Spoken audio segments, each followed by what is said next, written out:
Welcome, everyone, to another episode of the Warriors in Business podcast. We are super excited and delighted to be joined today by Matt Thibodeaux. Matt is the owner of Thibodeaux Cajun Kitchen. That's located in McKinney, Texas, and we are excited to sit down with him today to talk about not only his service background, but his journey from military life to becoming a veteran business owner. And this podcast is the official podcast of Bravery, the Bravery online marketplace.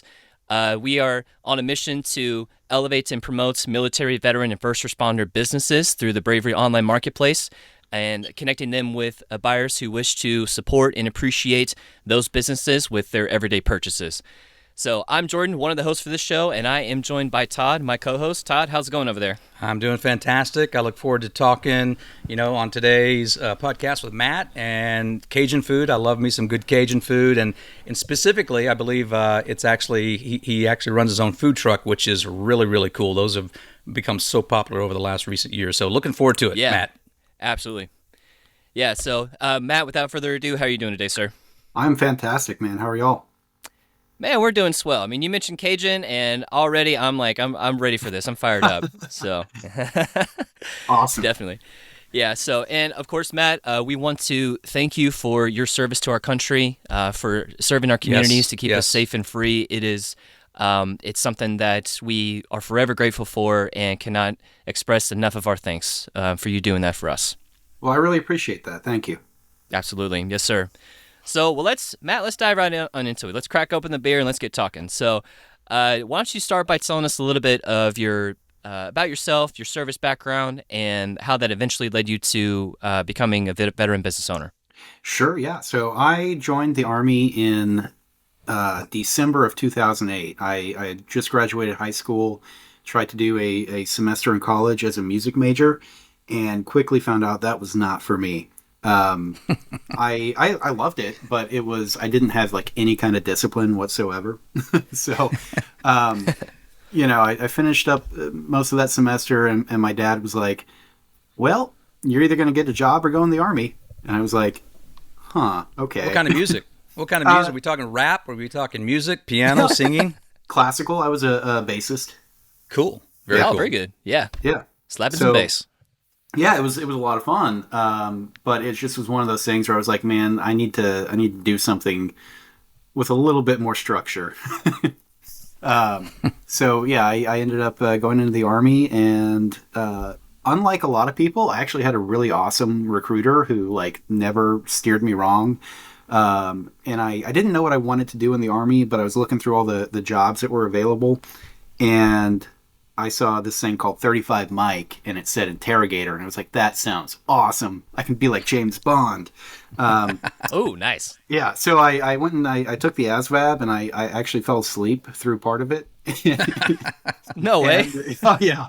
And they give you your results for the test in a sealed envelope that your recruiter has to open. You can't open it. And I give it to the recruiter and I say, oh, Sergeant, I fell asleep. And he's like, you're kidding. Right? He's like, this guy can only be in the infantry now. Reclassify him. Front lines. Yeah, right. And he opens it up and he looks at it and he goes, oh, dude, you can do anything in the Army you want to do. So I think my lowest score, because they break the scores down, in different categories, was like 109. So he's like, whatever you want to do, like you can do it. And I was like, all right, cool. Let's do the 35 mic thing. And so I didn't know exactly what that involved, and it ended up being one of the best decisions I think I've ever made, because I loved that job. And so I was doing interrogations and what we call military source operations. So handling people who are doing the actual spying. Because I don't blend in very well in Iraq. So the idea is you get somebody else who already has that background to go and get the actual information. Yeah, gotcha. Interesting. Yeah, so I did that I was in the Army for 9 years. I had a really weird transition out of the military because I was actually contracting in Afghanistan when I got out. So it was like nothing ever happened. It was, I got out of the military and was immediately in Afghanistan. So, but prior to that, I had a deployment with a special operations task force from 2013 to 2014. We were there kind of the tail end of Operation Enduring Freedom. And it was really weird. Like toward the end of my deployment, we started getting these detainees and interrogating them, and they were part of something called ISIS. And we weren't super duper familiar with that at the time. Oh boy. And we were like, Yeah. what's this? It's some offshoot of Al Qaeda. They're going to go away here in a few months, whatever. And then fast forward like 6 months later, I was at home and watching the news, and like ISIS is rolling through Baghdad. And I'm like, oh, I know those guys. Yeah. Oh, wow. Man. So, got off of active duty, went into the reserve, started contracting, doing counterintelligence work. Did a contract in Afghanistan, went back for another contract in Afghanistan, and I ended up from there going to Iraq because they offered me a raise and a promotion, and I was like, yeah, well, we can do that. And I was in Iraq from 2019 through 2020 as a contractor, and I know those 4 digits there, everybody's like, we don't talk about that year. But Yeah, right. yeah, so I was there for when COVID broke out. I was there for the when Iran shot the ballistic missiles at us, and it was probably the weirdest deployment I've ever could have conceived of. Wow, fascinating. Yeah. So you're doing that, and then okay. So how at some point in time, because that wasn't too terribly long ago, how did you transition out of doing that and doing those mind-blowing things into what you're actually doing today? What was that process like? It was a really simple process. I got stuck in Iraq for several months longer than I was supposed to because there were no flights for civilian contractors out of there because of COVID. So Wow. everything was like, we'll get you home when we can. And Really, you were just stuck, just stuck, stuck like Chuck. There was a guy that I fired in April of 2020 who got stuck on base, couldn't go anywhere, still drawing the paycheck. And like he didn't even have to show up to work. And I was like, can I get fired? Like, Oh my gosh. That's crazy. but I got home finally, and my wife looked at me and said, "You are never doing that again." And I said, Yes, ma'am. Yes, ma'am. Yep. Those are your orders now. Right. That's right. So that was how that transition happened. Okay. Well, okay. So, so was it her idea or your idea to actually go into business for yourself then? Because obviously, you had to, your transition literally out of there and going into, civilian life, civilian phase of your life. How did you start? Where did that path look like? Well, so actually, I shortly thereafter started working as a private investigator, and the company I was working for was fantastic. I'm still friends with the CEO and the chairman of the board. Great people, great company.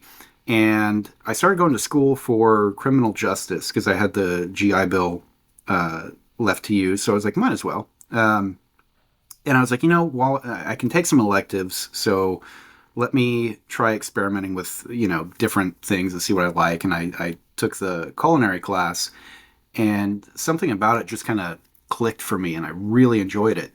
And that was kind of how I got into the cooking. And I left BIA to kind of focus on school a little bit more thoroughly. And I finished up one or two classes in the culinary program, and there was this restaurant here in McKinney that I've always loved, and they were doing this high-end stuff, molecular gastronomy, the kind of stuff you see on MasterChef or something. Yeah. Mm-hmm. And I was like, I would like to do a stage for them, which in French is like an internship, right? Wasn't really looking for a full-time job, but they desperately needed cooks. So I went and interviewed, and I was like, yeah, I want to work here for like a week and just see what I can learn. And they're like, well, how would you like a more permanent position? And I was like, sure. And I remember the interview question that got me the job was the chef de cuisine asked me, said, if a recipe says that it calls for 0.33 cups, how would you measure that out? And I was like, are you kidding? Is this a serious question? Am I being punked? Right. I was like, I did a 1/3 cup measure and measure it out. And he goes, "Oh, thank God." So they had a problem with some people, I guess, not being able to convert from decimals to fractions and Wow. understanding. Oh, okay. Yeah. So that worked out, and then I worked there until the restaurant burned down this past August or September. Whoa, now. Yeah. And then I went to work for a couple of other restaurants to see if there was something else that I liked, and it just they weren't executing stuff to the same standard that I was used to, and there was problems with like employees showing up to work extremely late and extremely stoned or drunk. Yeah. And So that's convenient. like, hey, do what you want to do in your off time, but we're playing with fire and sharp things here. Maybe, Right. Maybe try to soberness be- is needed. right. Yeah. So there was actually the kind of like the pivotal moment where I said, you know what, to heck with it, I'm doing my own thing. I was the chef de cuisine at this restaurant, and we had a separate kitchen manager, which is not common. Usually the CDC is the kitchen manager as well. And this particular day, I was supposed to leave at a certain time to go pick up my kid from school. And he's, 30, 45 minutes, almost an hour late. And my wife ends up having to leave her job to go and pick up our kid. And I was the only person in the kitchen there that day because somebody had called in sick and he was late. And I worked through all of breakfast and all of lunch through myself, or by myself rather. And he shows up late and stoned, like reeks of weed. Oh boy. And I'm like, I gotta go. So I hop in my car and I'm driving down the road. I get a text message from him. He's like, "Hey man, you left some dishes in the sink." And I was like, "All right, buddy. Wow. Oh my I'm done. goodness. We're done here." Yeah. Right. That's man. Wow. Like normally, if you have competent coworkers, it is frowned upon to like leave the dishes from your shift. But being the only person there doing 2 different services by myself, like dishes were not on my priority list. Yeah. Yeah. I mean, if you're having to wear multiple hats all at one time, then you take care of what you need to. What's most important first.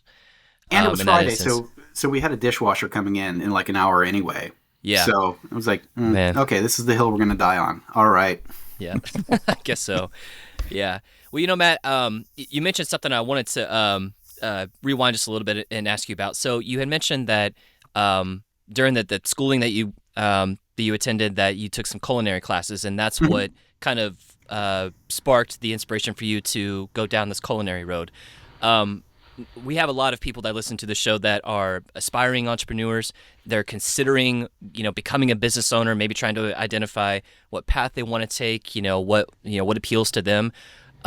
So maybe talk a little bit more about that. So you took these classes and wanted to go the culinary route. Was it something that you were like previously interested in, maybe growing up, that just kind of reignited that passion from before? How were you able to determine, or why was it culinary that really stuck out to you? Well, I've always enjoyed cooking, like as a hobby. I think there's a lot of people who are like really good home chefs, and I definitely like enjoyed spending time in the kitchen. But when I got to culinary school and when I started working at Rye, I found it was a nice balance of like art and science, right? So there is a subjective, like, is this good or not thing to it. And there's also a very scientific, like, if you mix this much and this much, it yields this, like recipes and following that. Yeah. So I kind of liked the appeal of it being both of those. Like there's a gray area that I get to thrive in there. Gotcha. Okay. So it was something that not only was, or rather, it was just inspiring. It was, a means to being able to create something that others would enjoy like that. Right. Yeah, for sure. Yeah. That's awesome.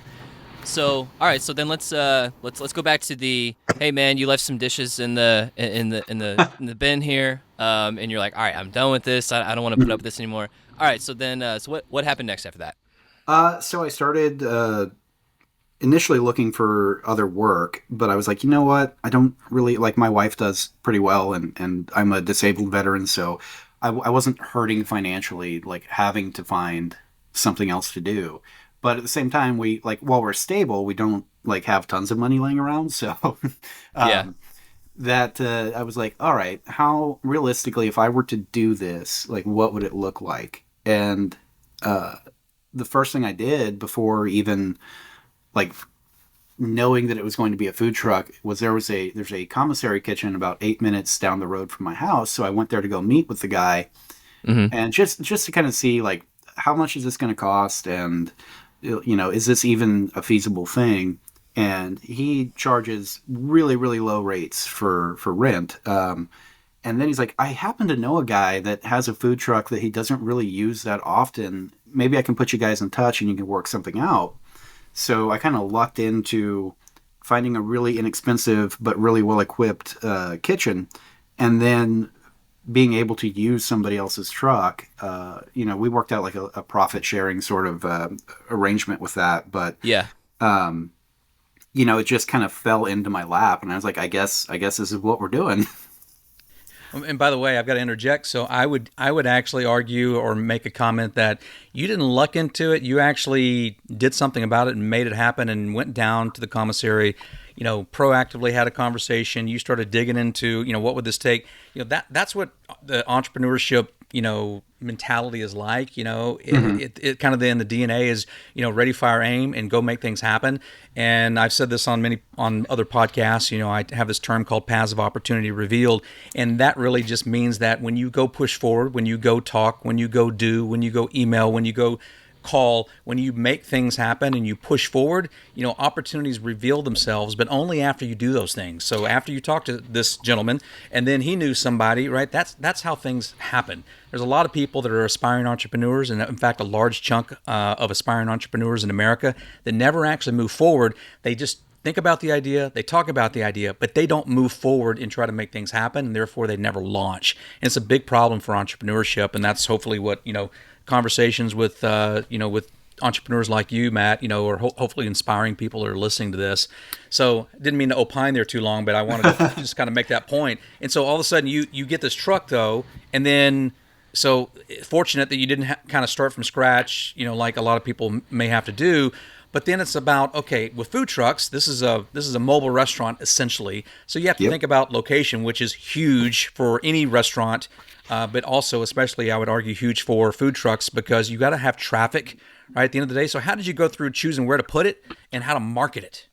Well, so real quick, let me touch on something that you mentioned a moment ago. You're absolutely right about opportunity. We as interrogators, we used to say, like, you never know until you ask, right? So There you go. you can't assume information. Like, yeah, I would assume that this terrorist has a gun or whatever, but if you didn't ask the question, you cannot objectively say, I know what the answer is. Right. So it is, yeah, like, seek and you shall find. Like, you have to be patient, but if you keep your eyes open and you know what opportunities you're looking for, you'll find them. But I'm I sorry. totally agree. No, yeah, What was your- that's brilliant. Yeah. What was Well, your next question? It was location. How did Oh, you yeah. pick the location for, traffic and things like that? And then one step beyond that, once you did that, how do you market it? Do you rely only on foot traffic, or maybe it's actually not necessarily, it could be foot traffic or it could be drive-by traffic or both, but how do you actually, let the world know you're here so you can bring in customers? Yeah, so the location,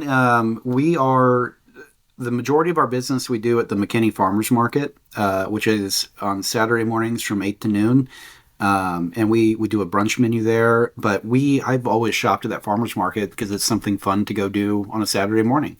So I was pretty familiar with it, and I saw what the foot traffic was like, and I was like, this is, there's one other food truck here, so it's a pretty good, captive audience. You're walking around the farmers market, you get hungry. Yeah. And so I reached out to them. They're like, yeah, actually, we don't have anything Cajun, and we want to add another food truck, so yeah, come on. And I was like, Fantastic. all right, cool. Yeah. That worked out. Fill the need. Yeah. And so as far as marketing goes, we do a lot on social media. So my wife handles she's my director of social media. she would Very hate nice. that title, but she does that.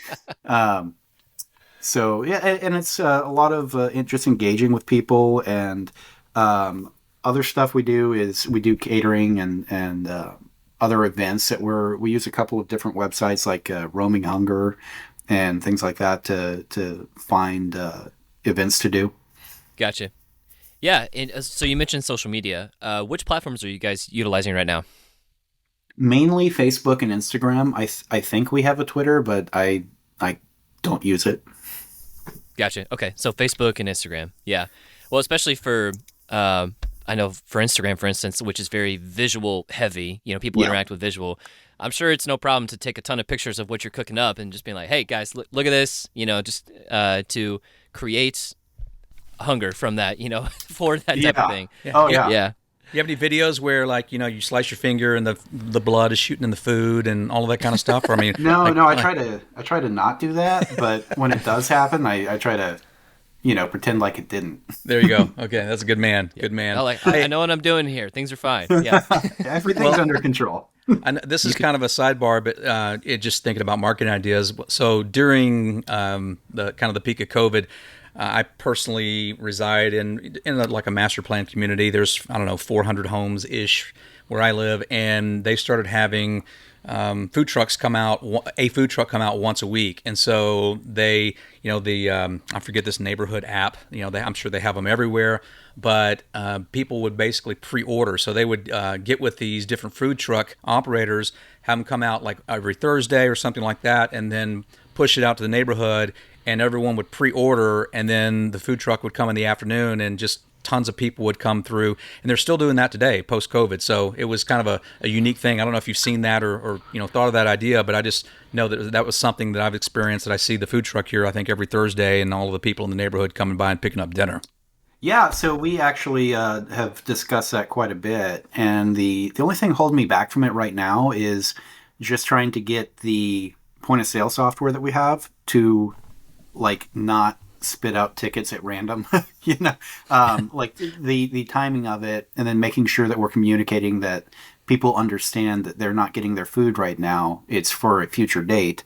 And Yeah. then on top of that, when you run the card through ours and the card is not physically present at the terminal, it charges an additional amount. So I'm kind of looking into different point of sale solutions for that. But yeah, it's something we've done events for our HOA in our neighborhood that we thought like it would be awesome if people could like pre-order, or a lot of times forecasting is kind of something I'm working on getting better at.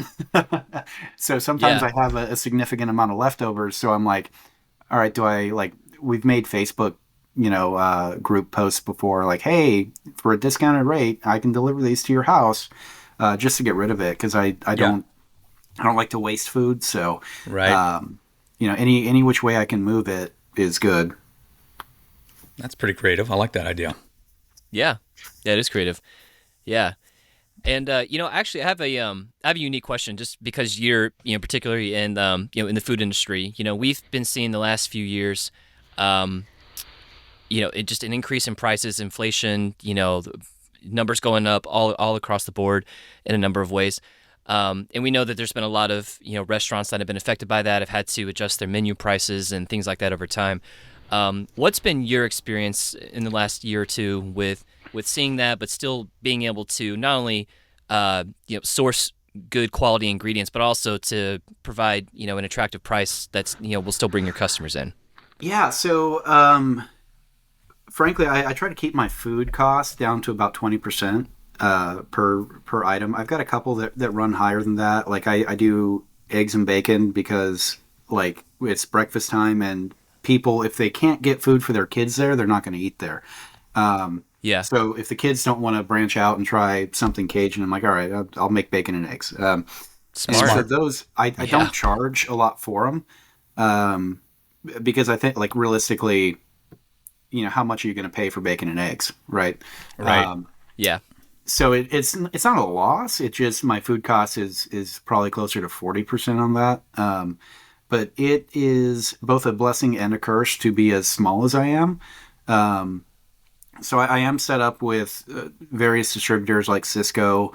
I also go to Sam's Club and Walmart and Restaurant Depot and places like that. And Yeah. I have the ability and the time to go out and price everything. And so I know, like, on shopping days, I'm hitting, Walmart first, then Sam's Club, then Restaurant Depot, and whatever else I found cheaper through Cisco, I'm putting in an order with my rep and, going down to Cisco to pick it up or having it delivered.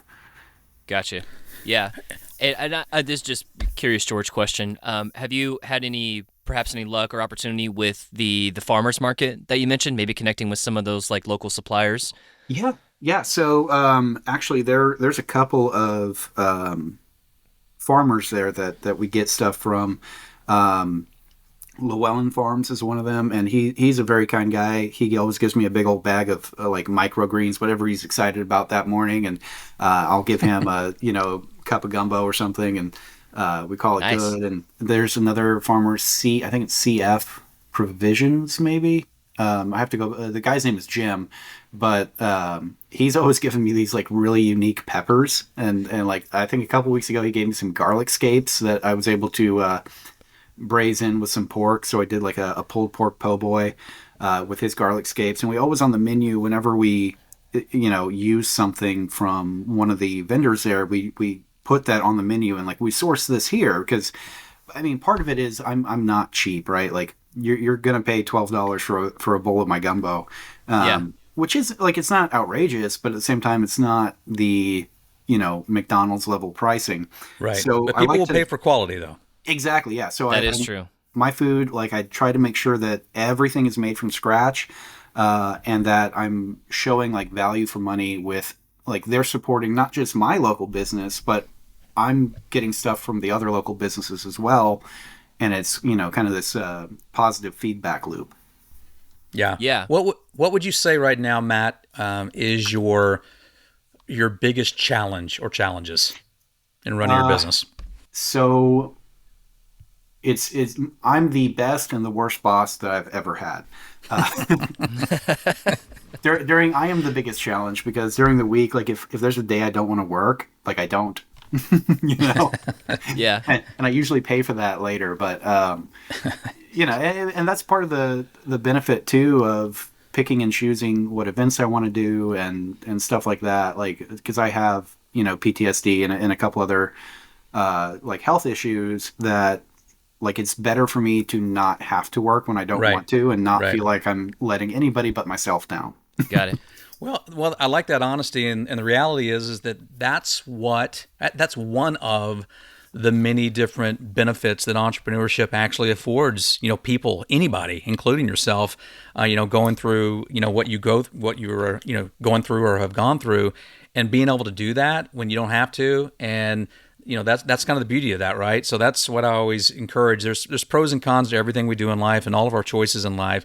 And what we do in our professional career to generate income for our families and ourselves is, it's an important decision, but there's pros and cons to them all. But what you just mentioned is one of the pros and one of the benefits, being able to, go pick your kids up, or if you just didn't feel like working a day, yes, you may pay for it. It may hurt a little bit, but at least you can do it, right? And not get fired. Right. So that is Yeah. really cool. So that's a wonderful benefit, and thanks for that sharing and being transparent on that. Yeah, I mean, it's I've sat there like where was it? I think I was at Rye, and the chef excuse me, my mouth just decided to quit working on me. The chef de cuisine there is still a really good friend of mine, and I don't think he's at that restaurant anymore. But like there was a day, I think it was when we were pulling out of no, it wasn't when we were pulling out of Afghanistan. It was I don't know, it must have been Memorial Day or something like last year, and I was just having a real bad day. Like it was a just not a great PTSD day for me. And I told him, I pulled him aside. I was like, hey man, like not your fault and not something you should have to deal with, but I'm having a bad day. He's like, go home, man. Like take care of your stuff and, enjoy the day off. I was like, all right, Yeah. cool. And so I really appreciated like his understanding and willingness to work with me on that. But at the same time, like it's not that company's fault that I am the way that I am, and other people shouldn't have to deal with that. So the benefit there for me working with myself, like I know I'm not going to write myself up for missing work. Yeah. Right. Your wife might, but you won't write she yourself might. up. Yeah, no, and we appreciate the honest answer with that, because that's very relatable, especially to those who have served our country and do experience PTSD, and to have the freedom and the flexibility to determine what you're going to do and when you're going to do it. It is your best and worst enemy, as you were saying. But there are times when you need to step away for a little bit. Just because you need to take care of yourself and for your family, by extension. Right. Yeah. Yeah. And the thing too, like for veterans who may be in that same or similar position, I would say like go for it, man. Pull the trigger. I know it's really weird coming out of like a military intelligence background and just the military in general, where everything is so planned out to the T. Yeah. You don't go on a convoy unless they've ordered the vehicles, like they know what order the vehicles are going to be in. Everybody has 7 mags, everybody this, that, and the other. But I'm out here like just winging it. And it's awesome. Yeah. Figuring it out as you go. Yeah. That's cool. Yeah. I like it. Yeah. Going into unfamiliar territory, but it's becoming more familiar the more you get your feet into it and get after it. Well, it's like having a baby. Starting a business is a lot like having a baby. There's never a good time to do it, unless you're just so rich that you can throw away money and not care. There's right. really never a good time to get into business, because it is scary. It is the unknown, and you're now personally on the line for a lot of stuff. Whereas with a 9-to-5, that paycheck is coming in. Yeah. Right. Yep, definitely. So, Matt, where do you see yourself in the next 2 to 3 years for your business? Well, it would be really, really nice if I were to make enough money to open up a brick and mortar location. But the food truck thing is so cool that I kind of want to keep that. No matter what happens, I want to keep that aspect of the business. And I would really love to be able to hire people, so that way I can have multiple. I'm not running myself tired trying just to do 5 events a week. And also I'm looking into starting a completely separate catering company that does more of like the new American style fine dining sort of cuisine.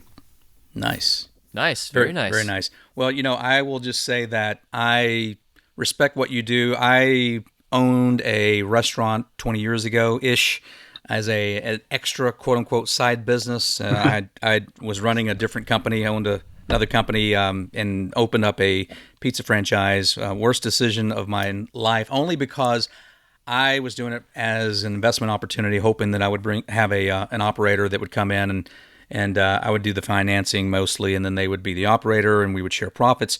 And long story short, that didn't work out so well. And that was let's say I was young and green, and I should have really done a lot more homework and done a lot of things. But again, that's life.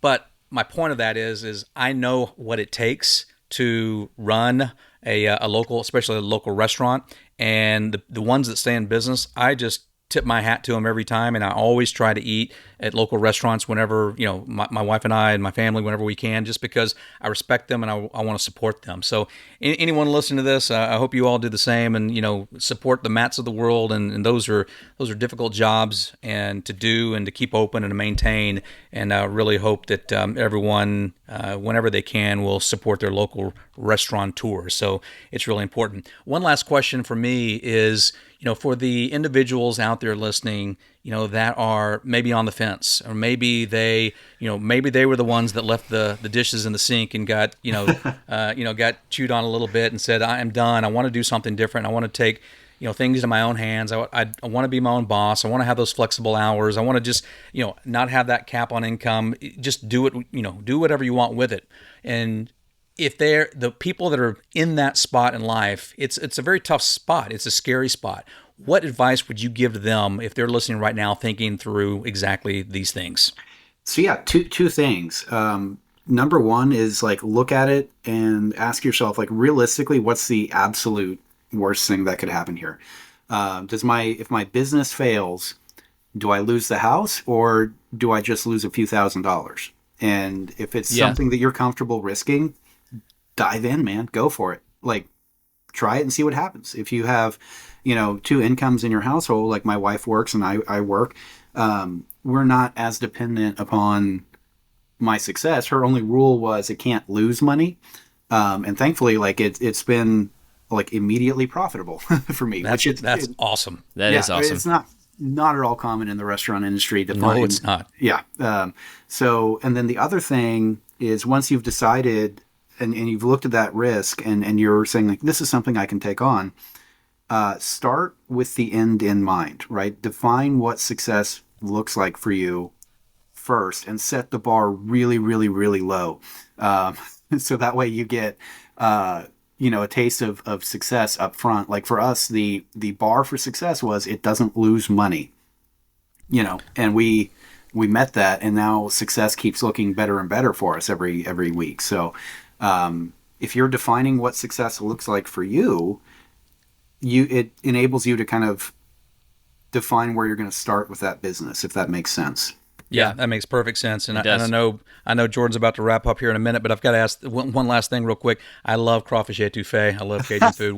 So what's your best dish? What do you think that you cook the best, or what's maybe the most popular one on the menu? Maybe that's the way to ask it. So I tell people all the time the best way to judge a Cajun restaurant is to try their gumbo. Oh yeah, love me some gumbo. Mm-hmm. And so like I do that. I have 2 Magnolite pots that I've acquired that I cook every batch of gumbo in.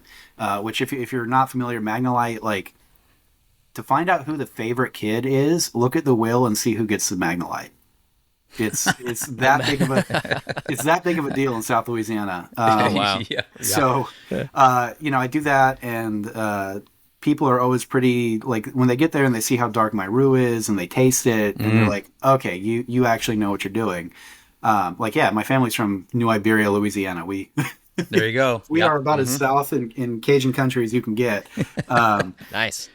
But yeah, so that one I would say, like, is my most traditional thing. So I do that, and I keep that as traditional as I can, because I also do some like really kind of like creative takes on classic things. So I do I call it the Cajun quiche.